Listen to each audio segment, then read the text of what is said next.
the Pope appealing for peace, or was he praying for peace? And the same applies to the Caribbean drag. Yeah, that's a good question. So what do you have to say about that, guys?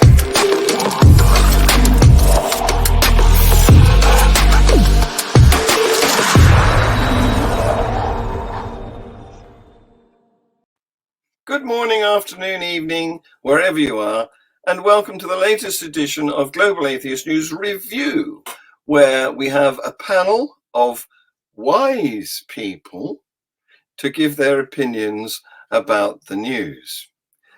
Today we have DP Higgs from British Columbia,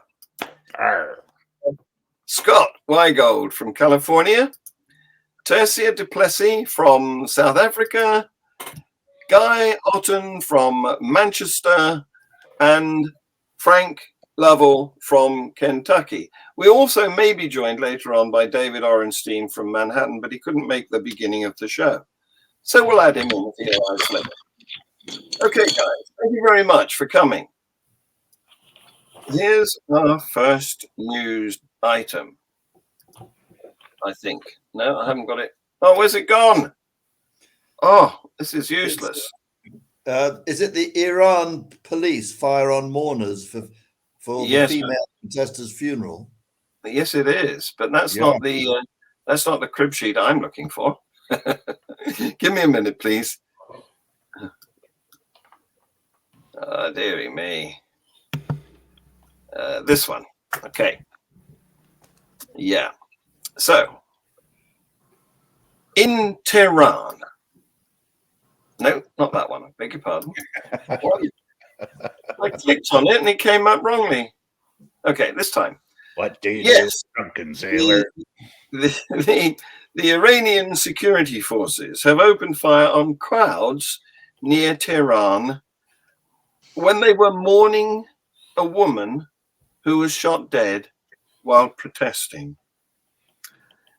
There's been 2 or 3 of these events where mourners were at the graveside and crowds were there trying, indeed overcoming the fact that the security forces had closed off the roads to the cemeteries. They managed to make their way around the roadblocks and converge on the site, but they've made life difficult, even to commemorate the death of these women who were shot dead while protesting, just because they don't want to be forced to wear a hijab. What do you think of that, guys? What is the response of other countries? Like I saw something recently about potentially having Iran not be allowed to participate in the World Soccer Cup. Like, I don't know, what is the international response to this stuff? Everyone just kind of taking it and letting it slide, or is Iran and the women there on their own? No, there's quite a lot of sympathetic protests going on in cities around the world, US and Europe. And yes, they have been sort of blackballed by quite a few of these sports events. You'll be pleased to hear that. Yeah, but what about the governments of countries like, Canada or US or England or, like, what is the response from the political leaders? Because that's really what counts, right? Sanctions. Sanctions. What about, it's often said that while I approve the idea of sanctions, it is also known that sanctions often harm the people that you don't want to harm. What about sponsorship? I mean, where does this government get its money from? I've been watching a documentary on History Hit about the Vietnam War, and the one thing that I learned from that, besides the history, is that, and even recent American history, if you look at somebody like Kanye West, you hit somebody where the wallet sits and then you make an impact. But you have to hit the right people in their wallets. So where does the Iranian government get its money from? Surely it must have some source of income. They get some of it. They get some of it by selling drones to Russia. Yeah, and they also sell oil. I mean, they're Yep. supposed to embargo, but they seem to be able to get around it. Yeah. It's not necessarily the West buying the oil. It might be China, it might be India, it might be other countries where scruples may not be the same. I see Dr. Tai is knocking on the door. Yes, he is. Welcome, Tai. It's good to be here. Thanks for Hello, Dr. Tai. Hey, what's up, guys? So just on the topic of oil and selling oil, so even if you're a climate denier, just the political effects of selling oil might inspire more people to go green, even if only because it means that more governments will have, more corrupt governments will have less access to funds. And I mean, China, communist Vietnam, Mozambique in Africa, also places like Sudan. If we go green, we will cut off the supply to funding for many oppressive regimes. Absolutely, but it's not an overnight thing, unfortunately. Good point, though. Yeah. Yeah, I mean, the interesting thing here is that the Iranian security forces are doubling down on their opposition, and for them, it's not just law; it's also morality. They think it's actually immoral for women to uncover her head. Well, that's just crazy for everybody else in the world. It's an extreme and bizarre religious idea. And until it gets into the head even of the Iranian security people, I can't see much changing. Yes. Dread, is it compulsory to wear a tricorn hat in Pastafarianism? No, absolutely not. That's totally a voluntary thing. And it should be noted too that in British Columbia, where ICB says that it's making exceptions for people whose religion prohibits them from removing their religious headgear for purposes of identification, is bull. It's bull, because to accept or to recognize a prohibition of one religion, where do you stop? It is really a slippery slope. It's a tacit acceptance of prohibitions in religion, all the way, right? I mean, to say that they're accommodating women who are essentially forced to wear a hijab in British Columbia, it's the same thing as is in Iran. And, so how I mean, it's like a cognitive dissonance for countries who are much more liberal to kind of say not say or protest Iranians. And I think I brought this up last week, was that like part of the reason that these more liberal governments don't say something about it is because then they would have to reflect upon their own practices. Yes. Well, where does it stop? In an earlier show, Ty and I were speculating because, of course, God appears now on Twitter with a blue tick because he's been verified. So I'm wondering whether he's issued some sort of memo that specifies all these taboos and prohibitions and necessities to various countries so that they dress correctly. Do you think that's the case, Ty? So just as a update, I looked it up. It's God, Jesus Christ, the Prophet Muhammad, Jade, and there's no Flying Spaghetti Monster account as far as I'm aware. Okay, we're gonna have to work on that. You got to work on that. That's all I'm saying. But yeah. How great would it be if we just had like a direct verified Twitter account from all of our supernatural beings, and we can just figure out what to agree on? And he's only $8 a month. Is God paying this $8? Yeah. Well, I suspect he's got a sponsor for that because he doesn't do money well, does he? Right. No. Anyway, moving on. You may or may not be aware that in London, there's a Persian language TV channel that's aimed at Iran. It's called Iran International. And I've been on it, but 2 British Iranian journalists are now threatened by Iranian security forces. The Metropolitan Police have notified the increase in these credible threats in London by Iranian authorities working externally, and it's not on. It's not cricket to do that sort of thing. This is British soil. Right. What do you think of that? So Iranian security forces are being directed to exercise their authority on people in Britain? Yes. Yeah. Well, of course, the Chinese are doing something similar, aren't they? Mm. Yeah. But yeah, they only care about sovereignty when it's their own, I guess, eh? It obviously points to cricket as being the solution here.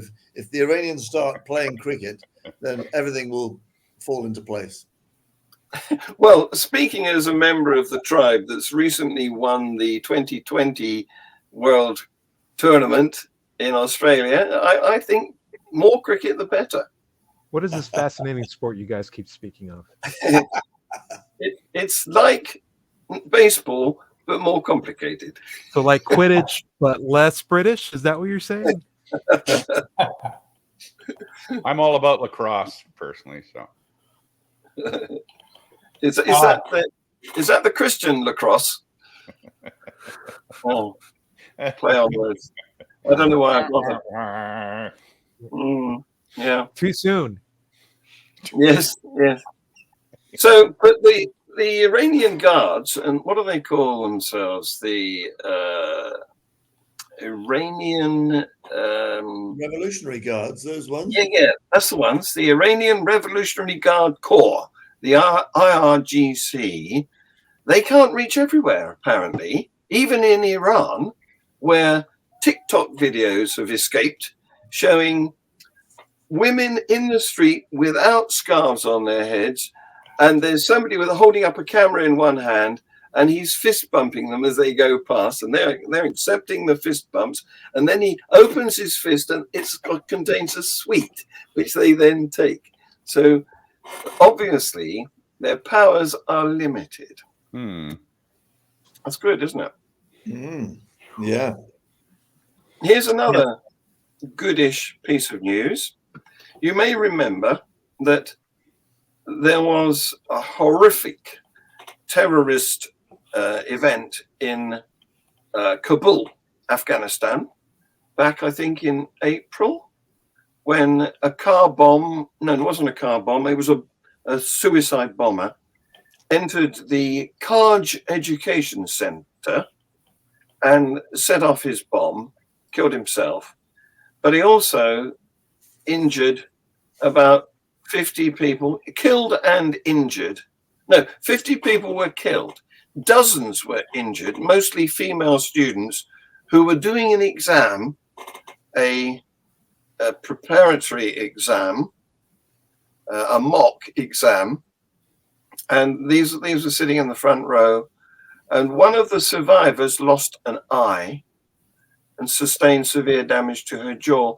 Young girl Fatima Amiri, age 17.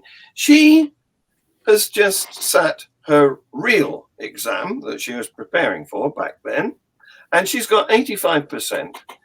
And she is now qualified to enter university, and she's going to start studying in the new year. So is that like their SAT, that kind of thing? And I think it's higher up. I think it's school leaving and university entering level. No. So she says, on the day of the exam, I was a bit affected by the Kaj attack because my eye was in pain and I couldn't see the question papers properly. She went on to say, losing her eye in the attack only made her stronger. Oh, no. The In tasks... faith? Sorry. No, well, she doesn't specify. The tasks I was not able to do with both eyes, now I will do with one eye. So there you go. I love that spirit. I mean, Absolutely. it's the spirit of Malala Yousafzai and people like that as well. Yes. Yes, indeed. Anything you do to me merely makes me stronger. Yes. Okay, so Somalia, capital Mogadishu. There was a John, before you continue, sorry, I just want to make a quick interruption. I do think this channel has the purpose to educate our listeners as well, and I've posted a link. Just one step back to the protest in Iran on the David Smalley podcast, episode number 621, is about a young woman. She's American, but she has a TikTok channel, and she's been arrested by the morality police. She lived in Iran for a year with her family. They eventually went back to the United States. It might be a very good idea for our listeners and our members to listen to that episode, because you actually hear a person who experienced it all speak very competently about her experiences and what she's doing to fight back. So I've posted the link in the chat as well. I think it's important that we hear from the horse's mouth what it's like, because it's important that we hear the real victims' voices. Absolutely. It's a great big long link. So what I'll do is I'll tiny URL it and put it in the details afterwards. It's David Smalley, episode 621. The David Smalley podcast, episode 621. Right. Okay. Thank you.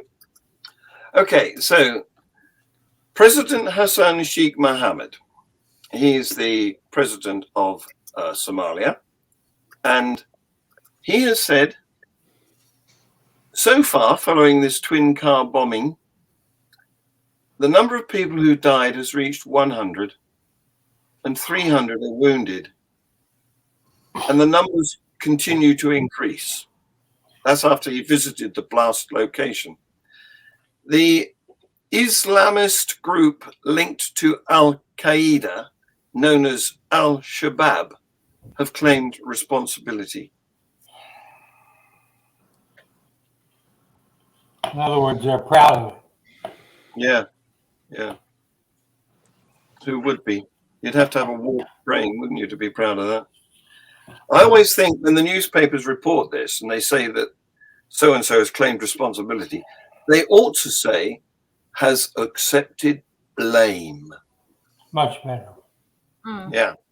Or has John, if I can speak to that for a moment, our guest on Free Thought Productions last night was DB Breitenbach, who's a criminal lawyer in government employ in South Africa. And South Africa is one of the most violent countries in the world. And what I found interesting was that despite her 25 years of her working life dealing horrific violent crime on the side of the victim, her most recent book is about the ISIS insurgency in Mozambique. Now, ISIS, Al-Shabaab, brothers of another mother.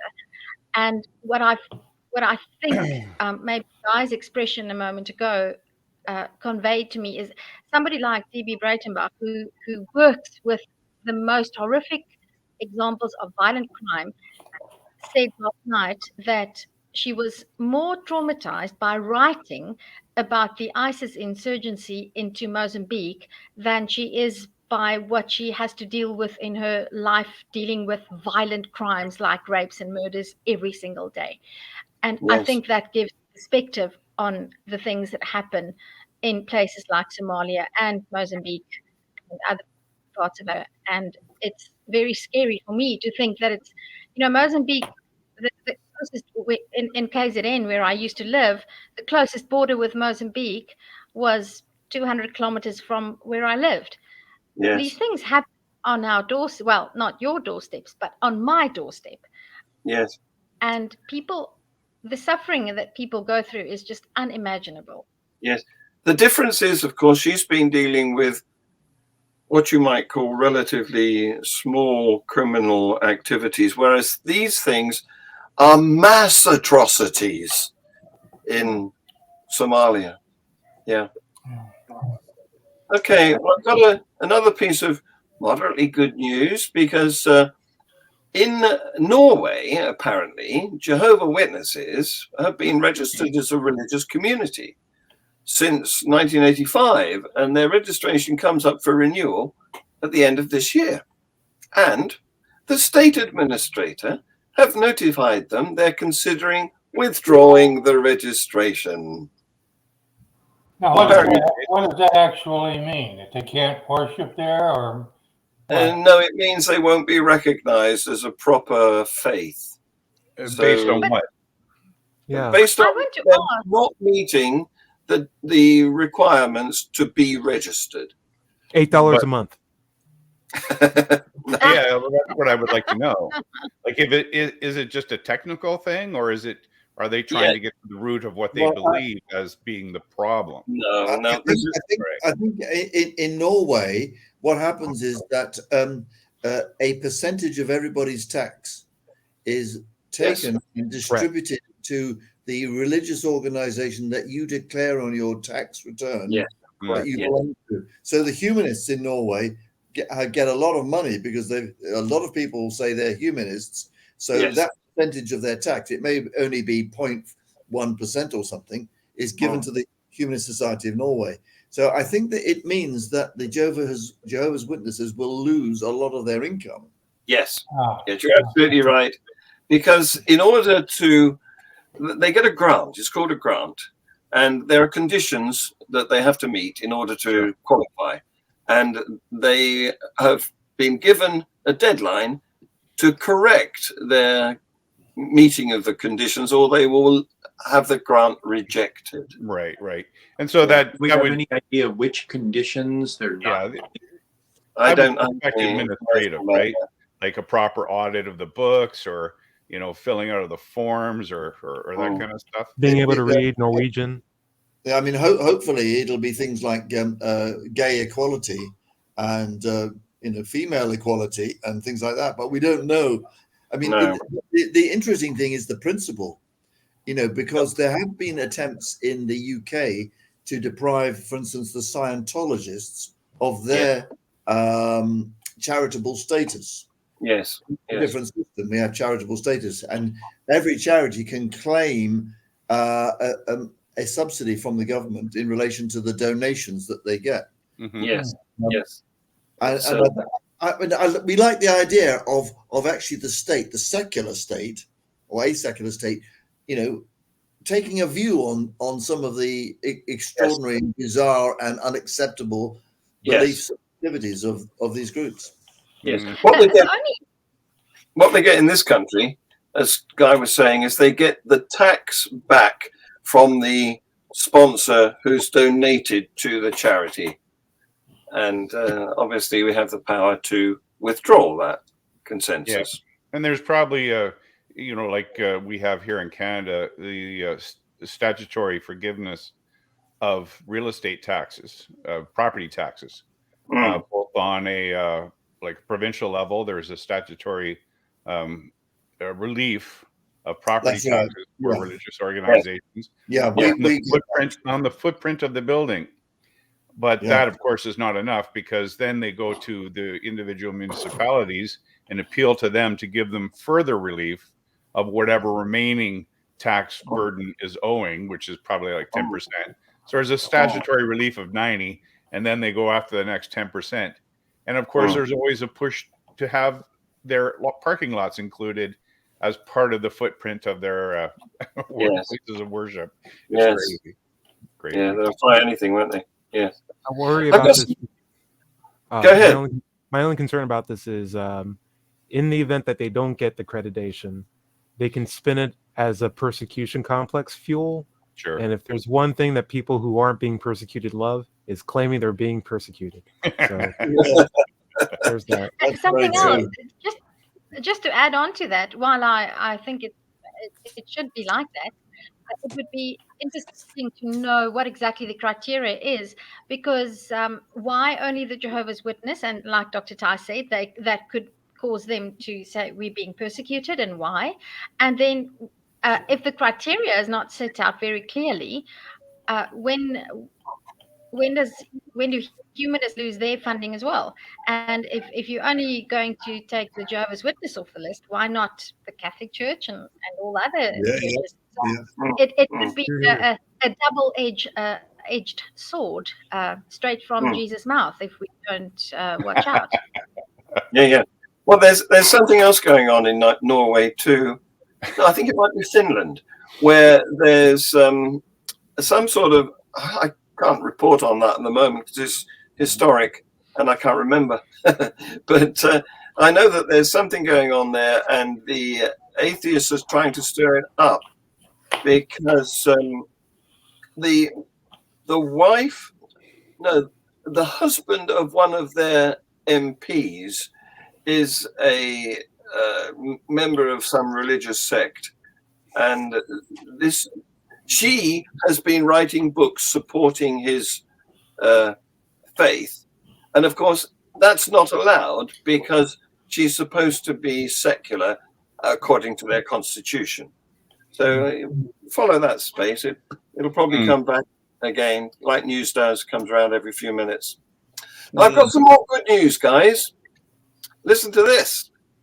The Bishop of Oxford has said the Church of England clergy should be able to bless and marry gay couples. He's apologized because his name is the Right Reverend Dr. Stephen Croft, and he said he's sorry that his views on same-sex marriage were slow to change and had caused genuine hurt, disagreement, and pain. But what's interesting is he's the most senior cleric in the Church of England so far to speak out in favor of same-sex marriage. And it's highly contentious within Anglicanism. To give you an example, Andrea Williams, who's chief executive of Christian Concern, said, "This is no less than apostasy. The gospel calls all people everywhere to repent, to turn away from their sins and towards Christ. And such a radical change to the nature of repentance, to the doctrine of marriage, alters the gospel itself. The archbishops now need to make clear that core teaching of the church on marriage and sexual morality is not up for debate or change. Bishops cannot be allowed to openly pronounce rank heresy." Nice. Well, It's funny how they're always Well, pulled in kicking and screaming, eh? yeah. I hear the ice cracking. Yes. Indeed. That would be more in Norway than in England, but nevertheless. Yeah. But the other piece of good news, which is sort of related, has been in Ireland, where the Bishop of Kerry, Ray Brown, has apologized for derogatory comments made by one of his subordinates, Father Sean Sheehy, because the Sheehy's sermon condemned transgenderism, same-sex couples, and supplying condoms to teenagers. And the result was 30 parishioners walked out of Mass at his church, St. Mary's in Listerwell. So there you 30 go. parishioners. Oh, good Wow. for him. You know, unfortunately, they're just going to another parish that is more accepting. It's not a change of mind. It's just a change of who they follow. You know, so No, They but probably went to the. It does I won't reflect a complete change in the attitude to the clergy in Ireland. They used to have such huge authority that what they said was law, you know. But now the public are taking a critical attitude to them and requiring them to kind of modernize and change. And yes, and well, that's it's great. not a sudden change though. It's an erosion, right? I mean, this is not a paradigm shift. It's just a slow erosion, and somehow So we is see the every- lumps and the blips. One at a Is time, every sperm please. still sacred? I was just wondering, is every sperm still sacred in Ireland? I don't know. Can you imagine Divine. what would happen if something like this went on in Kentucky, Frank? What do you think?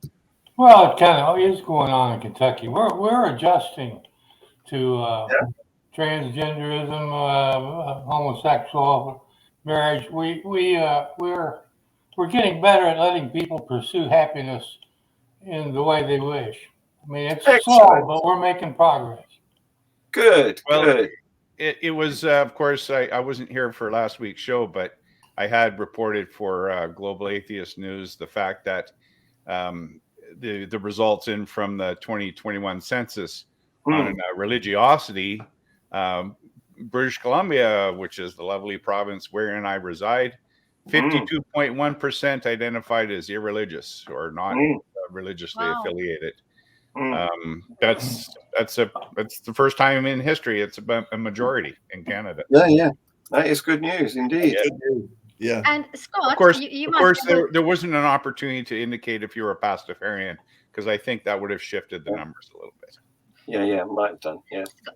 Scott, I want to ask, you might be able to comment on this as well, but something that touches on the topic of transgenderism and homosexuality is the fact that amongst young people, real scientific knowledge and understanding about sex and gender is becoming so much more available. I watched a documentary about, it was actually a 60 Minutes Australia program about transgender people and the variety of different physiological variations of gender manifestations, let me call it that in my ignorant commoner language.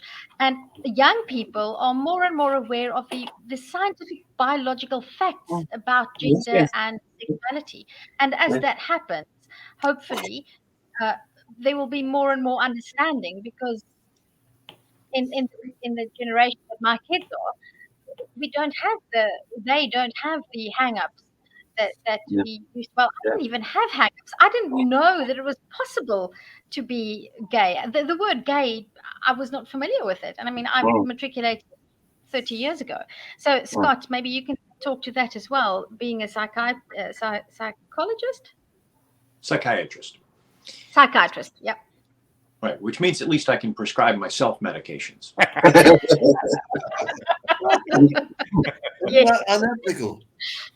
But you're right. I work with people all across the spectrum, and for people under the age of 25, 30, there's sort of no resistance at all to somebody's declaration about their own gender, their own identity, their own pronouns. And there's no presumption that has to be in stone. If next month is different, that's fine.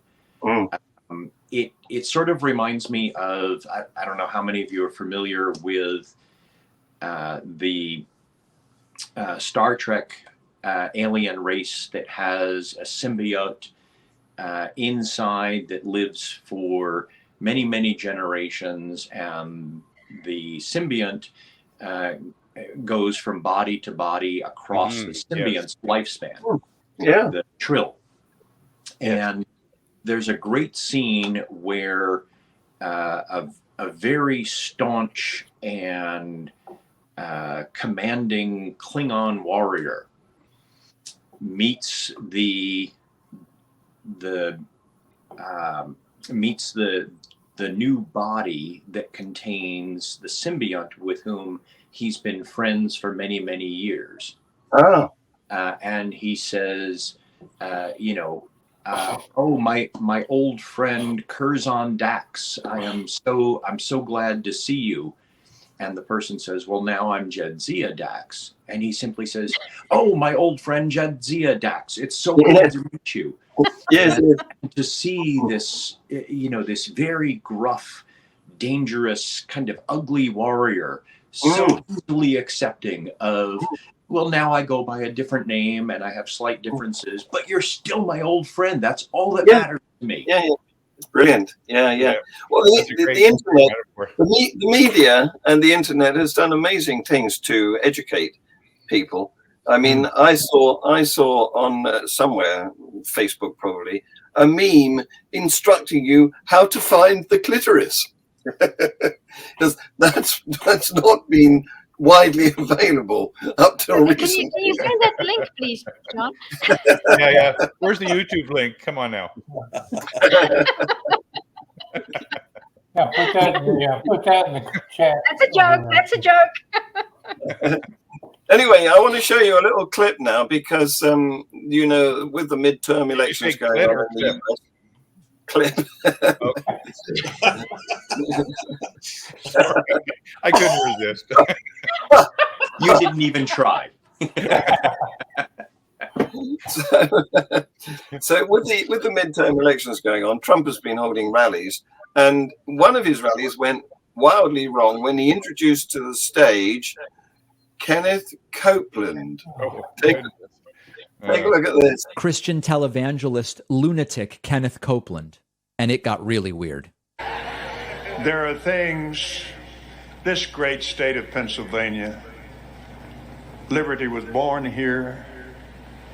I've been accused of being a Christian nationalist. Our first president, 1789.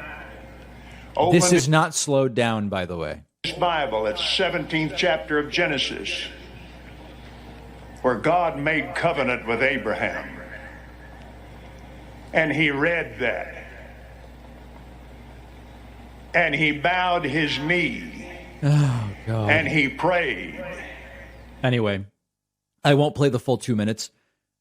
Trump was completely bored during this and very clearly regretted bringing up Kenneth Copeland. And half the crowd left while he was speaking, and of course, Can I see tongues? and of course, the Republicans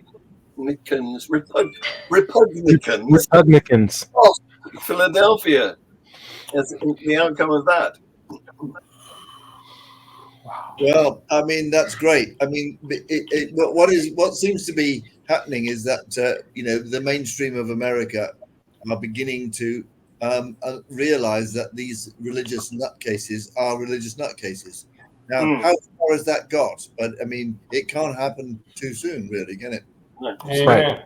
My recommendation would be everyone put down the Bible and just pick up more Star Trek episodes. I can handle any day more Trekkies than I could. Absolutely, yeah. Bring on the trolls. Yes. Yeah. Well, it was good to see also that in America with the midterms that it wasn't the blue wave that many people thought that actually it You was. mean the red wave? The red wave. Yeah, whichever the good way. Whenever I hear like terms like that from like people who are in America, I'm always like, "What the hell's going on? What's going on?" Oh my god, I'm always too sick to look it up on Google because I don't know if I want to be the president of the day. You have the colors the other way round to the rest of the world. Oh, interesting. Oh, wow, really? Yeah. Okay. Yeah, red is the color of the. Oh, red's the Republicans. Yeah. Sorry. Yeah. I just want to say that I follow David Pacman as well, and there was another clip this week where it's become more and more clear that the Trump rallies are being styled like evangelical church services. Yes. I mean, Yeah. music playing, and there was another clip in this 2 days ago where there was a pastor, and he told the audience to take out their imaginary arrows and beat the arrow on the ground, because if you beat the imaginary arrow on the ground, then obviously the person you want to win the election will win. And while it's clear that it seems that many American voters are realizing what's happening, I'm just a bit nervous that a few in America is still a million, and the effect of the music and this idea of spiritual warfare, it's still dangerous, because you just need one insane person to do insane. We got those techniques have worked since time immemorial, haven't it? Immemorial, hasn't it? I mean, Hitler used getting caught up in the collective effervescence is what it is. Yeah, exactly. Yeah. Carrying on with the good news. I'm not sure how good. There's a Christian web designer who she's been requested to make websites for the marriages of gay couples. And she's found that very difficult because she says her evangelical religious beliefs prevent her from doing that.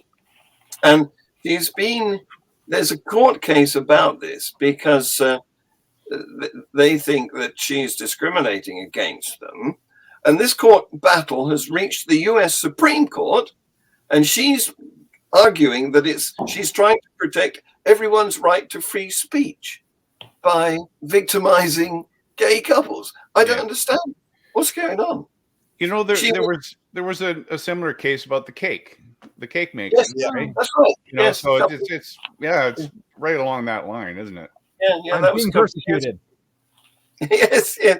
My privilege has been taken away. I'm being persecuted. My right to not make gay cakes has been trampled upon. How weird is this? Oh, anyway, she was interviewed, and she's got an office in the Denver suburb of Littleton, and her room is adorned with 2 crosses and a wooden plaque inscribed with a line from Ephesians, which says, "I am God's masterpiece." Good for her. Is she priceless too? So there you go. I do think. Go on, Scott. I think the Ephesians were also Star Trek characters, but I'm not sure. Yes, that's from the old days. I think it's time that we raised questions about the appropriateness of the crucifix. It's an obscene image. Yes, and I yes. think it should be exhibited in public, personally. Yeah. Well, I think the Old Testament was Star Trek's prequel, wasn't it? No, it wasn't. About. It's too violent. The Old Testament would never be allowed on television under any circumstances. Oh, that's true. Yeah. Going to Turkey, which, of course, you may know is technically a democratic and secular state. But, of course, the majority of the population are predominantly Muslim. And the president wants to support them because they vote for him. And so what's happened now is a long-distance bus driver's unwillingness to stop so that a passenger could pray has ignited a fresh debate over, who's the boss, the secularism or the Muslim side of this argument. Well, did you just say stopping a bus so that one person can pray? Yes. Dude, yes. Get off the bus. They don't even do that as far as I know, in Iran. I mean, suggesting that the traffic should stop 5 times a day so everybody can pray. Or even just one. Yes. Can't God hear your prayers while you're moving? No, because he doesn't have a Twitter account, which he should. Okay. And then you won't need to pray at all. Oh, he's blue ticked. We know he has got a bird. Yeah, absolutely. For now. Oh, yeah, that's smart, doesn't it? How long? So last week we reported about the Souls to the Polls initiative, which is a Christian attempt to get people to vote. And it wasn't just Christians, apparently.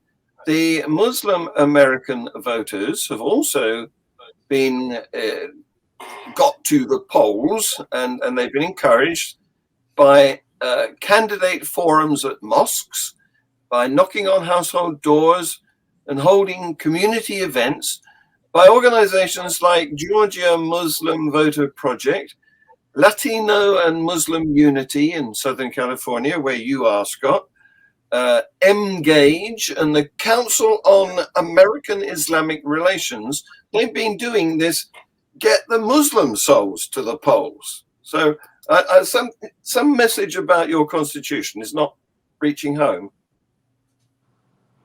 No, I'd actually say this is a good thing, as long as they're promoting voting, but not telling people who to vote for. Yeah. Once a religious organization is telling or encouraging or supporting voting one way or another, for one candidate or another, or one proposition or another, then they run afoul of the rules that keep them, that retain their nonprofit status and their tax exempt status. And the Christian churches in this country have been ignoring those rules since easily the 1980s, probably started in the late 70s, where a particular party, which in this country is identified with the color red, made a very direct and strategic move, and then the phone rang. Sorry, Jeffrey, I'm in the show. I can't talk now. Sorry. Is it God? No. It's one of my council members. I'm the God. I'm the God. I'm the nearest thing to God. Is that not right, Guy? Yes, of course, I agree. Okay. So, right. Moving on. Christian web designer, we've done that. Bus driver, we've done that. Oh, yes. Calvin University. Now, the university, some of the Christian, this one is owned by the Christian Reformed Church, a Dutch Calvinist denomination. That's my previous denomination. Yeah, listen up then. That's in Grand Rapids, Michigan. And they've had a problem because one of their faculties has had difficulty because they want to dissent from a clause that requires them to abide by the Christian Schools Declaration of Mission, or whatever it is. And so, but what's happened, what's interesting here is the Board of Trustees has allowed them to dissent on the grounds that their individual statement of confessional difficulties can mean that they remain in good standing, despite the fact that they haven't agreed to the confession of faith that regards sex outside of heterosexual marriage as sinful. And that's quite tolerant, don't you think? Yeah, that sounds like a move in the right direction. Yeah. Tolerance. And this is going to be, if this holds up, it will be a huge change to the religiously owned universities and hospitals and so forth across the United States. Yeah. In most of the religiously owned universities and hospitals, etc., you do have to sign a pledge that you will abide by their standards and you will accept their teachings. Nobody really monitors it that much, but if you make a public statement contrary to the church that owns your institution, you can indeed be let go without any further cause. Yeah. And this is a huge crack in their facade. Yeah, absolutely. Yeah. Their privileges are not being interpreted as a right. Hooray. It's not happening in Qatar, though, unfortunately, because, as you know, the Football World Cup final is being staged there. And one of their former international players, Khalid Salman, said that the LGBTQ plus people attending the tournament should accept our rules. And of course, the rules in Qatar is that homosexuality is illegal because it's considered immoral under Islamic Sharia law. And what he said was, homosexuality is haram. You know what haram means? Yep. When asked why it was haram, he added, I'm not a strict Muslim, but it's because it's damage in the mind. And then the interview was stopped by an accompanying official. So they're How are they going realizing. to establish this?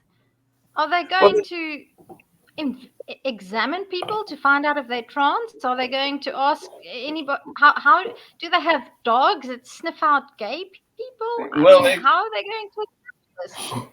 They've got no way of enforcing it, of course. But what's interesting here is that they are recognizing that view that homosexuality is a damage to the mind is unpalatable internationally. Comment on that, Scott?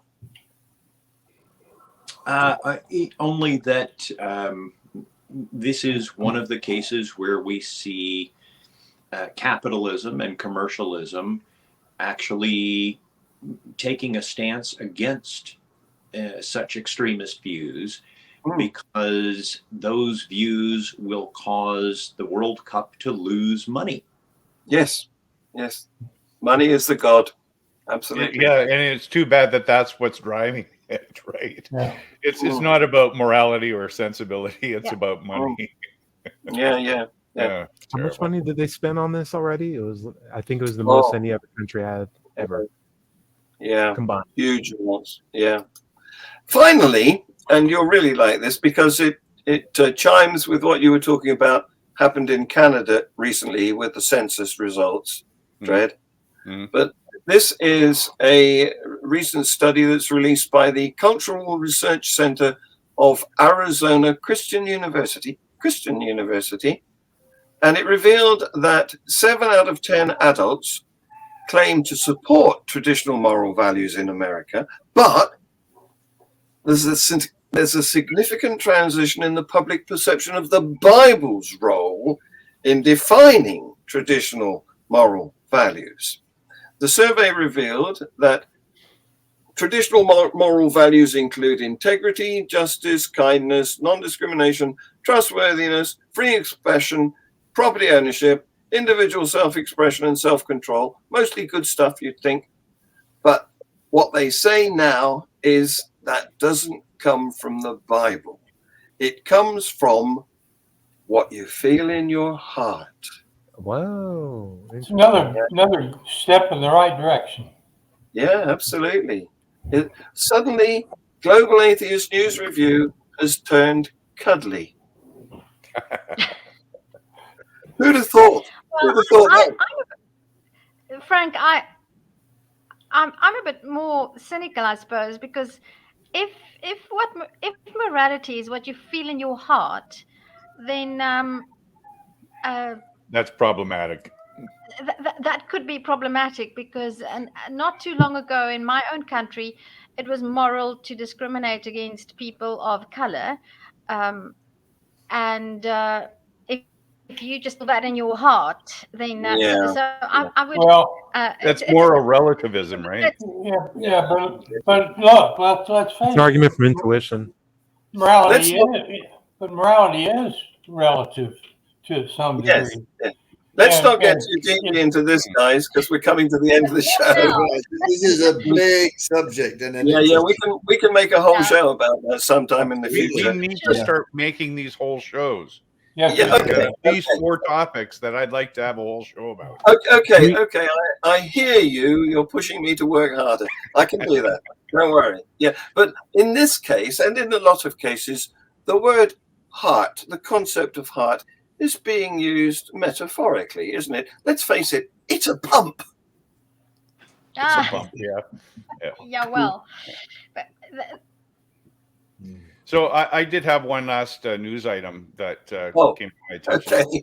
Okay. That Putin has outlawed poutine in Russia. You know why that is? No. Because he hates Kurds. Oh, okay. because it what? Curds. They use curds, cheese curds. Oh, right. No, It's a joke. you've lost Sorry. me. Trying to land on a light. We left morality for this. We could have thrown 14 more comments, but we had to I'm get going to have to go and look that up now. Can you give me a citation, please? I think Putin, if you pronounce it in French, means whore, doesn't it? Yeah, there you go. Right. Okay. Yeah. All right. Bye then. Thanks, guys. Thank you. Say bye-bye. Bye-bye. Here we go. Bye. Several clergy Was the Pope appealing for peace, or was he praying for peace? And the same applies to the Kaliningrad. Yeah, that's a good question. So what do you have to say about that guy?